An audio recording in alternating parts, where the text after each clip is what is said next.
முழுக்க முழுக்க ஆர்எஸ்எஸ் பிஜேபியுடைய தூண்டுதலோடு இந்த கலவர பூமியாக தமிழ்நாட்டை மாற்றுவதற்கு ஆர்எஸ்எஸ் பிஜேபியும் முயற்சி செய்து கொண்டிருக்கிறது. 6 படை வீடு இருக்கிறது. 6 படை வீட்டுல ஒரு படை வீடில் தான் திருப்பரங்குன்றத்தில் கீழே சிக்கந்தர் மேல கந்தர், கீழே கந்தர் மேல சிக்கந்தர் என்று சொல்லுவார்கள். இது ஓராண்டு ஈராண்டு இல்ல, பல நூறாண்டுகளாக கீழே கந்தர் மேல சிக்கந்தர் இதுதான் சொல்லி கொடுத்திருக்கிறார்கள். ஆனால் 6 படை வீடில் பழனியில் விளக்கு தீபம் ஏற்றுவதற்கு முயற்சிக்கவில்லை, திருத்தணியில் முயற்சிக்கவில்லை, பழமுதிரி சோலையில் முயற்சிக்கவில்லை, பழனியில் முயற்சிக்கவில்லை, திருச்செந்தூரில் முயற்சிக்கவில்லை.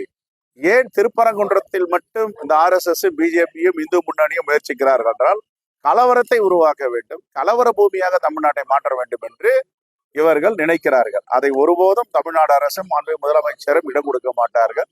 தமிழ்நாடு என்றால் மத நல்லிணக்கம், உண்மை, நேர்மை, அமைதியாக வாழ வேண்டும் என்பதில் தெளிவாக இருக்கிறார்கள்.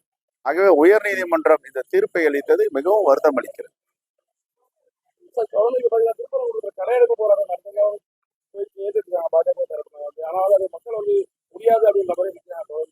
எத்தனை நூற்றாண்டுகளாக உள்ளூர் மக்கள் இஸ்லாமியர்களும் இந்துக்களும் பின்னி பிணைந்து அண்ணன் தம்பிகளாக உறவுகளாக வாழ்ந்து கொண்டு வருகிறார்கள். அங்க போயிட்டு நீ கலவரத்தை ஏற்படுத்த முயற்சினா உள்ளூர்காரங்க எப்படி எடுத்துக்குவாங்க?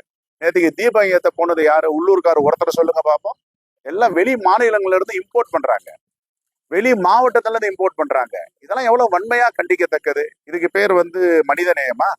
இதுக்கு பேர் மத நல்லிணக்கமா? எல்லா ஊர்லயும் கலவரத்தை ஏற்படுத்தியாச்சு. தமிழ்நாட்டில் எப்படியாவது கலவர பூமியை மாத்தணும்னு பாஜக முயற்சி செய்து ஒருபோதும் தமிழ்நாட்டில் இருக்கின்ற ஜனநாயக சக்திகள் இதற்கு இடம் கொடுக்க மாட்டார்கள்.